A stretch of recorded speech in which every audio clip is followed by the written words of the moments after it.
Chennai Bengaluru industrial corridor కోసం ప్రభుత్వం తీసుకున్న భూములకు పరిహారం ఇవ్వాలని కోట మండలానికి చెందిన రైతులు డిమాండ్ చేశారు.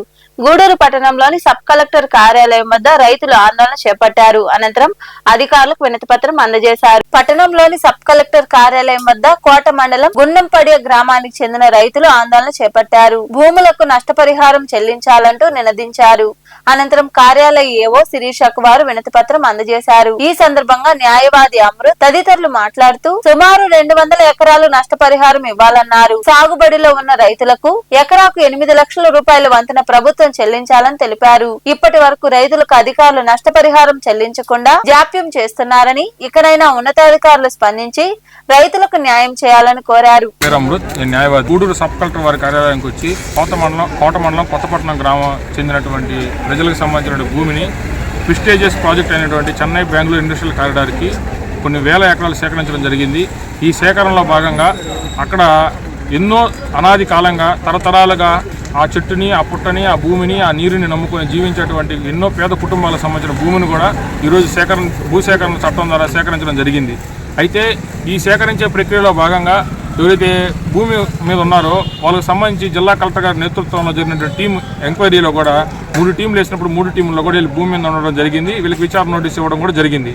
అయితే వీళ్ళు చదువుకొని నిరక్షరాస్యత వల్ల కావచ్చు, అదేవిధంగా చట్టం మీద అవగాహన లేకపోవడం వల్ల కావచ్చు, రెవెన్యూ రికార్డులో పేరు నమోదు చేసుకోలేకపోవడం వల్ల వీళ్ళకి ఎలా ఇవ్వాలని చెప్పి గవర్నమెంట్ ఒక ప్రపోజల్ CCLA వారికి పెట్టినప్పుడు CCLA వారు సుమారుగా 43 జీవో నెంబర్ ద్వారా 79 కోట్ల రూపాయలు ఈ యొక్క 985 ఎకరాలు ఆక్రమణ చేసినట్టు 600 మంది ఎంజాయ్దారులు కూడా చెల్లించాలని చెప్పి కూడా చాలా స్పష్టంగా తెలియజేయడం జరిగింది. జీవోలో చాలా స్పష్టంగా మెన్షన్ చేసిన ఇంకొక అంశం ఏంటంటే, ఎవరైతే భూమిని కోల్పోతున్నారో వాళ్ళు డిక్లరేషన్ ఇవ్వాలా. వాళ్ళు డిక్లరేషన్ ఇచ్చిన తర్వాత దీని మీద ఫ్యూచర్లో ఎటువంటి లిటిగేషన్ కూడా రైజ్ చేయమని అని అడగాల.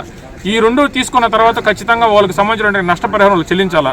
భూమిని తీసుకొని మీరు శనగ వేయకూడదు, మీరు జీడి మామిడి తోటలు వేయకూడదు, జామాలు వేయకూడదు, సౌక వేయకూడదు అని చెప్పి భూమి నుంచి వీళ్ళని తరిమేసి ఎక్కువ మాట్లాడితే బెటాలని పెట్టి వాళ్ళని భూమిని ఫిజికల్ పొజిషన్ టేక్ఓవర్ చేసేశారు. ఫిజికల్ పొజిషన్ టేక్ఓవర్ చేసినప్పటికీ ఈ రోజుకి నష్టపరిహారం ఇవ్వలేదు. మేము ఈరోజు ప్రభుత్వాన్ని, పెద్దలని, అధికారులని ఒకటే కోరుతున్నాం. ఈరోజు అధికారంలో పనిచేసేటువంటి అధికారులు ఎవరు కూడా శాశ్వతం కాదు. మీరు ఉద్యోగ రీత్యానికి వచ్చారు, ఉద్యోగం రీత్యా వెళ్ళిపోతారు. నాయకులు, అధికారులు, అధికారం కూడా శాశ్వతం కాదు. కానీ ఇక్కడ ఎవరే శాశ్వతం అంటే ఆ భూమిని నమ్ముకొని జీవనం చేసేటువంటి ప్రజలు, ఆ భూమి శాశ్వతం. ఎన్నో తరతరాలుగా జీవనం చేస్తున్నటువంటి వాళ్ళకి నష్టపరిహారం ఇవ్వకుండా అన్యాయంగా, అక్రమంగా వారిని భూముల నుంచి తొలగించి ఈ రోజుకి నష్టపరిహారం ఇవ్వలేదు. అదే విషయం మీద ఈరోజు గూడూరు సబ్ కలెక్టర్ వారిని కలవడం జరిగింది. సబ్ కలెక్టర్ వారి కార్యాలయంలో ఏవో గారికి కూడా మా యొక్క అర్జీని, మా యొక్క విషయాలన్నీ కూడా కూలంకుషంగా వివరించాము. ఈ విషయం మీద కానీ బాధితులు ఎవరైతే గ్రామస్తులు ఉన్నారో వాళ్ళకి కానీ న్యాయంగా జరగకపోతే ఖచ్చితంగా న్యాయంకి ఎంత దూరమైనా మేము పోరాటం చేసైనా సరే మా నష్టపరిహారం మేము సాధిస్తాం. నష్టపరిహారం ఇచ్చేటప్పుడు ఖచ్చితంగా అధికారులు ఎవరో దారిని పోయే దానయ్య ఒక అర్జీ ఇచ్చాడు, దీంట్లో నాకు హక్కు ఉందంటే అసలు నువ్వు ఎవరు, నీకేం హక్కు ఉంది, నువ్వు ఎప్పటి నుంచి దీన్ని సాగు చేస్తున్న వివరాలు తీసుకోకుండా ఆయన ఇచ్చిన అర్జీని తీసుకొని ఆ ఫైల్లో పెట్టి నీకు నష్టపరిహారం ఇవ్వలేము, డిస్ప్యూట్ ఉందంటున్నారు. డిస్ప్యూట్ ఏం డిస్ప్యూట్?